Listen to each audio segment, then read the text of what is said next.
नीमा लगातार रेगिस्तान में चली जा रही थी। तभी तेज हवाएं चलने लगती हैं और उस आंधी के साथ चलने वाली हवाओं से रेत उड़कर उसकी आंखों में आ रही थी। ये बार बार रेत उड़कर मेरी आंखों में आ रही है। यहाँ तो आंख धोने के लिए पानी भी नहीं है, अब क्या करें। आंखों में बार बार रेत जाने की वजह से बेचारी नीमा परेशान हो रही थी कि तभी एक बिच्छू आकर उस पर चढ़ जाता है। ये बिच्छू, आप दूर हट मेरे से। हे भगवान, ये मैं कहाँ आकर फंस गई। कभी कहीं से सांप आ जाता है तो कभी बिच्छू, कभी आंखों में रेत तो कभी पानी तक नसीब नहीं होता इस रेगिस्तान वाले ससुराल में।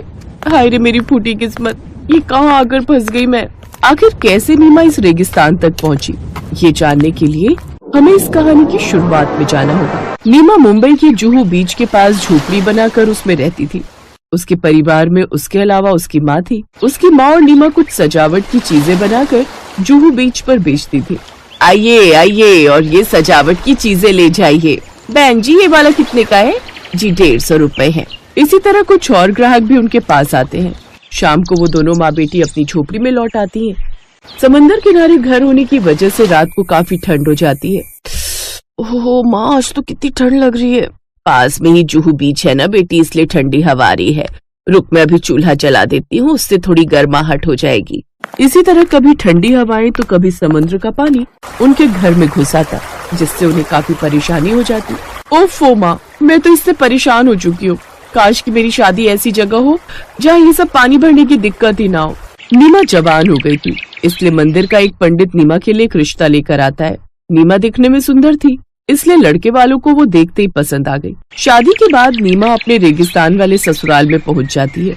नीमा पहली बार रेगिस्तान आई थी, इसलिए वो जैसे ही जमीन पर पैर रखने लगती है, उसके पैर जमीन में धंसने लगते हैं। अरे ये क्या, ये मेरे पैर बार बार इस जमीन में क्यों जा रहे हैं?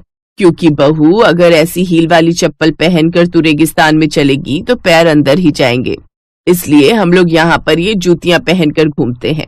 कोई बात नहीं, मैं तेरे लिए ऐसी जूतियाँ ला दूंगी। नीमा का ससुराल रेगिस्तान के बीचों बीच होता है, इसलिए रात को उस रेत में से एक बिच्छू आकर उसके पैर पर चलने लगता है। माँ जी, वो देखिए कितना बड़ा बिच्छू है। सुमित डंडे से उस बिच्छू को मार देता है। घबराओ मत बहू, ये रेगिस्तान है, यहाँ ये सब आम बात है। लेकिन नीमा बेचारी उस पूरी रात डर के मारे सो नहीं पाती। ऐसे ही अगली सुबह हो जाती है। माँ जी, यहाँ बाथरूम कहाँ है? हमें नहाना था। बहू, तू मजाक कर रही है क्या? ये रेगिस्तान है, यहाँ पीने का पानी ही बड़ी मुश्किल से मिलता है, तो रोज रोज नहाकर क्या करेगी? कल ही तो तेरी शादी हुई है, तो कल तो तू नहाई ही होगी ना। अब अगले हफ्ते जाकर नहाना, समझी? क्या, हफ्ते भर बाद? हाँ, क्योंकि यहाँ से पानी 50 किलोमीटर दूर लेने जाना पड़ता है। हम लोग हफ्ते में 2 बार जाकर पानी ले आते हैं, जिसमें से ज्यादा पानी हम पीने और खाना बनाने के लिए रखते हैं। नहाना तो यहाँ हफ्ते में 1 बार ही होता है। दिन में 2 बार नहाने वाली नीमा जब हफ्ते में 1 बार नहाने की बात सुनती है तो काफी हैरान होती है। कुछ देर बाद वो हाथ मुंह धोकर ही काम चला लेती है, फिर चाय बनाने रख देती है। कुछ देर बाद उसकी सास गायत्री उसे दूध लाकर दे देती है। ये ले बहू दूध, अब इसकी चाय बना दे। माँ जी, दूध लाने में देर कर दी। गौशाला यहाँ से दूर है क्या? क्या कहा बहू, गौशाला? अरे ये तो ऊँट का दूध है, भला रेगिस्तान में गौशाला कहाँ से आएगी? क्या, ऊँट का दूध? छी छी, ये तो सुनकर ही उल्टी आ रही है। भला इसकी चाय कोई कैसे पी सकता है? ये रेगिस्तान है बहू, यहाँ सब ऊँट की चाय ही पीते हैं। तेरे लिए यहाँ गाय और भैंस कहाँ से आएगी? चल अब जल्दी से चाय बना कर दे। अब नीमा को भी मन मार कर वो ऊँट के दूध की चाय पीनी पड़ती है। ऐसे कुछ दिन बीतते हैं। एक दिन, माँ जी, ये रोज रोज अब गट्टे की सब्जी और बाजरे की रोटी बनाकर दे देती हो, मुझसे रोज रोज ये खाना नहीं खाया जाता। अरे हमारे यहाँ तो सब रोज यही खाते हैं, जानती भी है बाजरे की रोटी के कितने फायदे हैं। चल अब नाक मत सिकोड़ और जल्दी से खा ले। जैसे तैसे नीमा मन मारकर फिर से वो खाना खाती है, फिर घर की साफ सफाई में लग जाती है। लेकिन वो जितनी बार भी अपने उस मिट्टी के घर में झाड़ू लगाती, बार बार रेगिस्तान से मिट्टी उड़कर आती और घर में भर जाती। हे भगवान, मैंने तो क्या क्या सपने देखे थे अपने रेगिस्तान वाले ससुराल को देखकर, लेकिन यहाँ तो जैसे मुसीबतें ही नहीं खत्म होती। अगले दिन वो अपनी सास के साथ मिलकर पानी लेने चली जाती है। वो लगातार चलती जा रही थी। चलते चलते वो काफी थक गई थी। माँ जी, और कितना चलना पड़ेगा? बस थोड़ी दूर, अभी तो हम 40 किलोमीटर ही आए हैं, 10 किलोमीटर अभी बाकी है। उस दिन उसे पानी की अहमियत समझ में आई। ऐसे ही कुछ दिन बीत गए। एक रोज नीमा के सपने में एक पेड़ आया, जहाँ पर खुदाई करके उसे कुआं मिला, जिसमें ढेर सारा पानी था। वो बहुत खुश हुई, लेकिन तभी उसका सपना टूट गया और वो नींद से जाग गई। उसे समझते देर नहीं लगी कि वो महज एक सपना था। 2 दिन बाद वो अपनी सास के साथ ऊंट का दूध, घी और माखन बाजार में बेचकर लौट रही थी। तभी उसकी नजर उस छोटे से कैक्टस के पेड़ पर जाती है जो उसके सपने में आया था। अरे, ये तो वही पेड़ है, और ये रस्सी, ये भी वही है। नीमा जल्दी से उस रस्सी के नीचे की मिट्टी को खोदने लगती है। बहू, ये तू क्या कर रही है? खोदते खोदते कुछ देर बाद गीली मिट्टी उसके हाथ लगती है। अरे बहू, ये तो कमाल हो गया। रेगिस्तान में पानी, वो भी हमारे घर के इतने पास। इसका मतलब मेरा सपना सही था। नीमा आसपास के लोगों को बुलाकर उस जगह को खुदवाती है जिसके नीचे एक कुआं मिलता है जो कि पानी से भरा हुआ था। ये देख वो सब बहुत खुश होते हैं। अब रेगिस्तान में पानी के लिए तरसने वाले लोगों की मुश्किल दूर हो गई थी और अब वो सब खुशी खुशी अपना जीवन यापन करने लगे।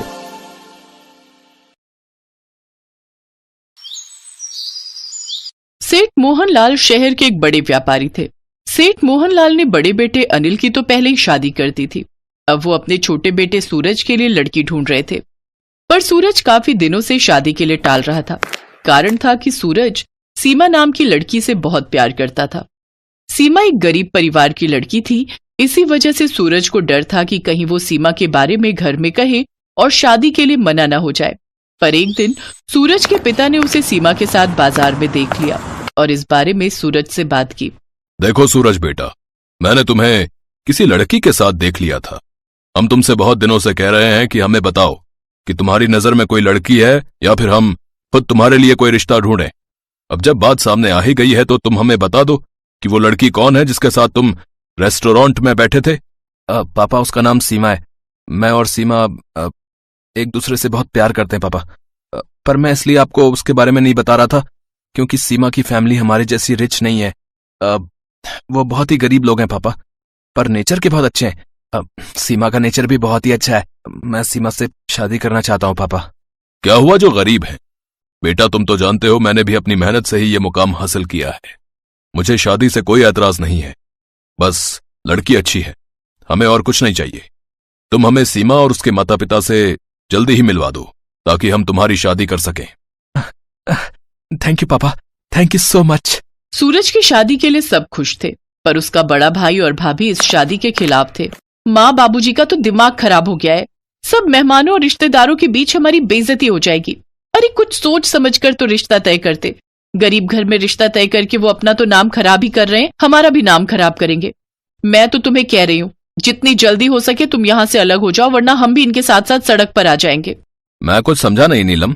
अरे वो गरीब घर की लड़की है। शादी के बाद अगर उसने बाबूजी और सूरज को बहकाकर सारी प्रॉपर्टी अपने मायके वालों के नाम कर दी तो बस हम हाथ मलते रह जाएंगे। तुम ठीक कह रही हो, बस ये शादी हो जाए, उसके बाद मैं प्रॉपर्टी में हिस्सा ले ही लूंगा। एक काम करेंगे ना, अलग होकर हम किसी बड़े बंगले में रहने चलेंगे। वैसे भी यहाँ रहने का कोई फायदा नहीं। अब गरीब घर में शादी हो रही है तो मैं उस गरीब लड़की के मुंह भी ना लगूं। हमें जो भी करना है जल्दी करना होगा। सूरज के माता पिता सीमा और उसके परिवार वालों से मिले तो सचमुच उन्हें उनका नेचर बहुत अच्छा लगा। बात पक्की हुई और सीमा और सूरज की शादी हो गई। बहू, बन गई खीर? जी माँ जी, बस बनने वाली है, ड्राई फ्रूट डालने रह गए हैं। अच्छा, नीलम सीमा को ड्राई फ्रूट का डिब्बा दे दो। नीलम ही सारी रसोई संभालती है। ये लो, और ध्यान रहे ड्राई फ्रूट डालने में कंजूसी मत करना। तुमने तो अपने घर में इतना ड्राई फ्रूट देखा ही नहीं होगा, पर हमारे यहाँ किसी चीज की कोई कमी नहीं है। मेहमानों को खीर खिलानी है तो ड्राई फ्रूट अच्छा होना चाहिए। नीलम ड्राई फ्रूट का डिब्बा देकर मुंह बनाती हुई रसोई से बाहर चली गई। उसका ये व्यवहार बहुत ही गलत था। सीमा को घर में आए 2 महीने बीत चुके थे।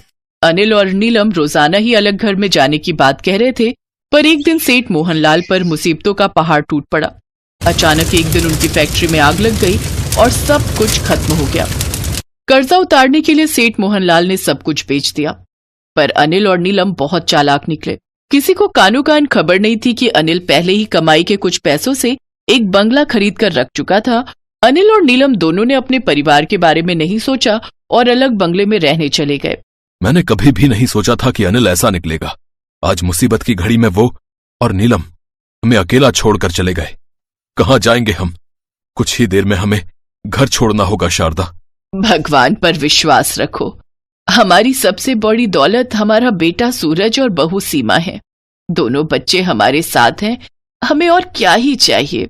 पापा, आप चिंता मत करो, मैं कुछ दिनों में कहीं कोई नौकरी ढूंढ लूंगा। आपने मुझे मेहनत करनी सिखाई है। आप ही तो कहते हो ना पापा कि मेहनत करके इंसान कुछ भी पा सकता है। तभी सीमा के मम्मी पापा आ जाते हैं। माँ बाबूजी आप? मोहनलाल जी, कृपया करके हमारे घर चलिए। जब तक आपके रहने का प्रबंध नहीं हो जाता तब तक आप हमारे साथ ही रहोगे। जैसे सीमा हमारी बेटी है वैसे ही सूरज भी हमारा बेटा है मोहनलाल जी। सेठ मोहनलाल सीमा के पापा के गले लगकर खूब रोते हैं। आज मुसीबत की घड़ी में सीमा के माता पिता ही उनके काम आ रहे थे। सब लोग सीमा के घर पहुंचते हैं। सीमा के माता पिता भले ही गरीब थे, उनकी आर्थिक स्थिति इतनी अच्छी नहीं थी कि वो सेठ मोहनलाल और उनके परिवार के लिए ज्यादा कुछ कर सकते। पर दुख के समय में सूखी रोटी भी महंगे पकवानों की कमी पूरी करती है, और दुख की घड़ी में अपनों का साथ ही व्यक्ति को दुखों से लड़ने की ताकत देता है। बस माँ, पेट भर गया। बहुत ही स्वादिष्ट खाना बना था। मैं चलता हूँ, किसी को नौकरी के लिए बुला हुआ था। बहन जी, हम बहुत किस्मत वाले हैं जो हमें आपके जैसे समधी मिले, पर हमारी सीमा अपने ससुराल में कोई सुख नहीं देख पाई, इसी बात का अफसोस है। हम तुम्हें कोई खुशी नहीं दे सके बहू। माँ जी, अपनों का प्यार और साथ ही तो सबसे बड़ी खुशी होती है। आप सब मेरे साथ हो तो मैं बहुत खुश हूँ। शारदा, अब से बस हमारा एक ही बेटा है, सूरज। अब अनिल से हमारा कोई वास्ता नहीं रहेगा। अगले कुछ महीनों तक सूरज अपने परिवार के साथ अपने ससुराल में ही रहा, पर वहां उसे किसी भी चीज की कोई कमी नहीं महसूस हुई। उसे और उसके परिवार को बहुत प्यार और सम्मान मिला। कुछ महीनों बाद जब सूरज की नौकरी अच्छी जगह लग गई, तब वहीं पास में ही उन्होंने एक घर किराए पर ले लिया। सूरज और सीमा ने मिलकर अपने परिवार को संभाला और फिर से एक नई जिंदगी की शुरुआत करने की कोशिश की।